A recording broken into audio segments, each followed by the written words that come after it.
Hey, everybody, this is Bob. Good friend Phil here. Trade Genius is our podcast. I'm smelling something, Phil, and it doesn't smell good. Let us explain.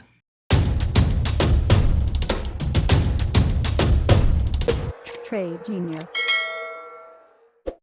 Hey guys, we got Black Friday specials. They're really cool. We have the best pricing for the year. You can get our basic package, our advanced packages, our VIP rooms, software, trade options, trade crypto, trade the futures. With us, get our indicators, best prices of the year. Take advantage of it. Thanks for listening. Okay, Phil, things are not good in macro land, and we're not the only ones seeing it. You want to show some charts? Yeah, I think we'll start off with this comes from the Fed. This is Atlanta Fed GDP now, which is a real GDP estimate in real time for what they think, ultimately will be in the GDP report that we get quarterly. And so as you can see, they've been fairly optimistic, even above blue chip consensus. But that green line took a dive here into the end of November going into December. And so they're starting to come in line with some of the more realistic expectations of what GDP will be. And so that just tells you that the economic data that they're getting to interpret that reading has been getting lower. So you have that realization now coming out of the Fed themselves. Then you also have, if you look at the AAII bearish sentiment, this is basically the survey of what people are thinking in terms of their positioning or their outlook on the market, and it's at all-time lows on bearish sentiment. So there's very little people out there that are managing money that have a bearish view on the markets here. And this typically is a sign that we're going to get some kind of rotation back down in the markets when it's this lopsided. That doesn't mean it's going to happen,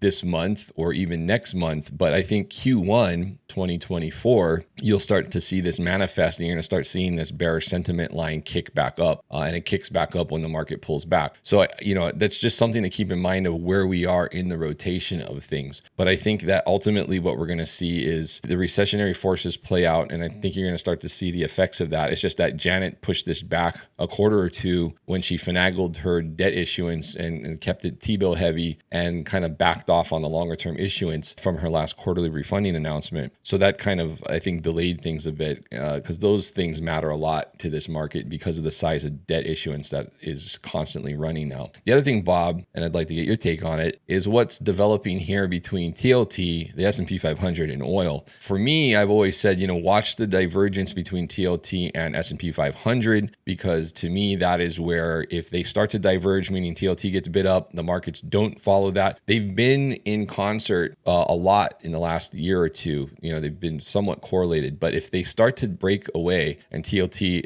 gets a divergent to the upside from S&P 500, then I think you have to look at that as your typical textbook recession play. And then on top of that, you had oil break away hard here in the last day or so. So to me, you got like this correlation we have to watch and see if it's going to maintain. We've had a little window here and there of that happening, but if we're getting like consecutive days now, that's a different tape than what we've been seeing, Bob. And I just want to get your take on what seems to be happening here. Yeah, I mean, this is actually my trade. So, essentially my long-term accounts, biggest positioning I have is I'm long ExxonMobil and I'm long TLT and TLTW. And I just literally been playing the dividends and basically the buy rights on these all year. And it's been a great trade until the last 3 days. And part of the oil trade is that they're pressing on OPEC right now. But the fact of the matter is that TLT likes it when oil goes down, because it's taken the inflation pressure off. But at some point, the market is recognizing the fact that the only reason why oil is going down is because economic activity has started to falter in the United States and around the world. And I think what we'll probably see here, Phil, is a bit of a snapback, in oil, because it went down, and I know ExxonMobil hit some big support today and bounced ahead of oil. And I think you'll probably see that come in. You'll probably see TLT come down some, to prepare people for this end of the year, rally that Jam Croissant in his Twitter live session today eloquently put out there. You'd be a fool to get in front of what he explained, but it doesn't necessarily mean that this thing can actually go rock and roll, because we've already probably front ran some of it in November. So, and the other thing with oil too, Phil, is oil, the shorting is starting to get ridiculous on the percentage side. So I'm looking for a snapback in oil short term. I'm looking for a snap down in TLT short term. and that's going to give the market an opportunity to run. But I'm more bearish than you are in the sense I know you're trying to be open-minded, but the only thing that's keeping this Ponzi going is the flows going into December and January option contracts. Agree. February, March option contracts, there's not enough new suckers at the table to maintain it. So I would be betting a guess here. You go long January calls and you go short with March puts, and you're going to end up being really, really, really happy.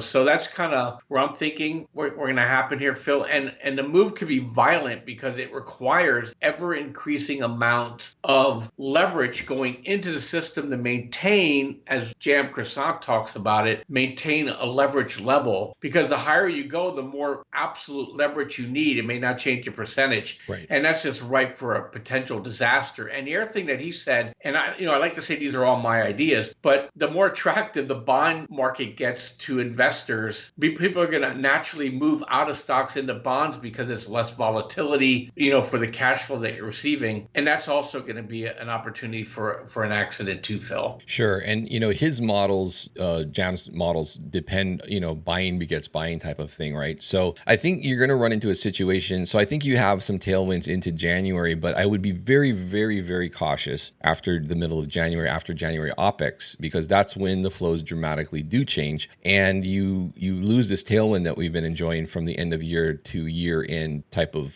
flows that we're going to anticipate getting. So then what happens is you have to start looking now, okay, if the economy is really rolling over and if this job data that's been coming in is really indicative of the economy slowing down, then what you're going to get is a eventual Fed rate cut. Well, if that's what you're going to get, then that coincides with a recession. That also would make you want to dive into bonds and start locking in some of these yields up here at 5%, right? Because if the Fed starts cutting rates, yields are going to come down. And it's kind of one of those self-fulfilling prophecies that everybody's going to try to front run that. And so then bonds get bid up as a recession takes hold, and equity markets never, ever, ever, ever do well in a recession. They always pull back. And even Jam said that he didn't want to scare everybody, but he about as bearish as I've ever heard him. He's usually got a pretty bullish tilt, and he did not sound at all bullish for what may come after Q1, to the point where he said that they would likely have to intervene, meaning they would have to start printing or do some kind of QE. So I've never heard him to have that take, but I think he's probably looking at the same data we are as far as what's happening in the economy. And I think what he said without saying it was that he's expecting a recession as well. Yeah, and we're going to get a recession with higher levels of inflation too. And I think that's what's causing him the most anxiety. And it's an election year and politicians make stupid mistakes. So it's going to be really interesting,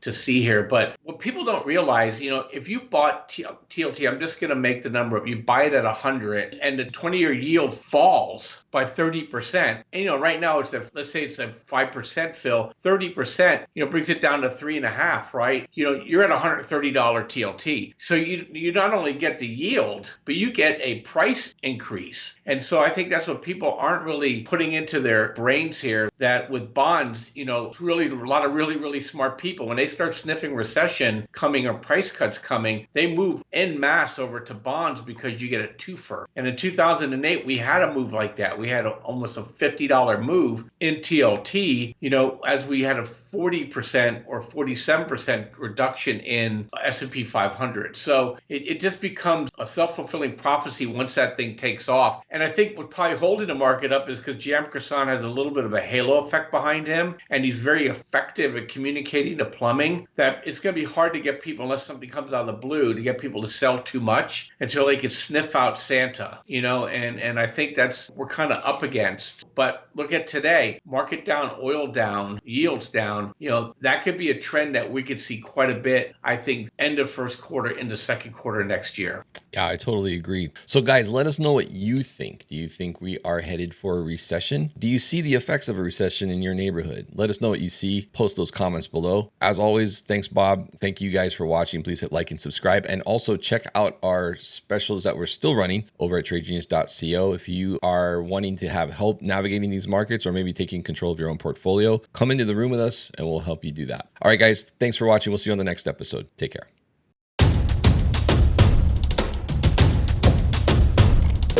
Trade Genius.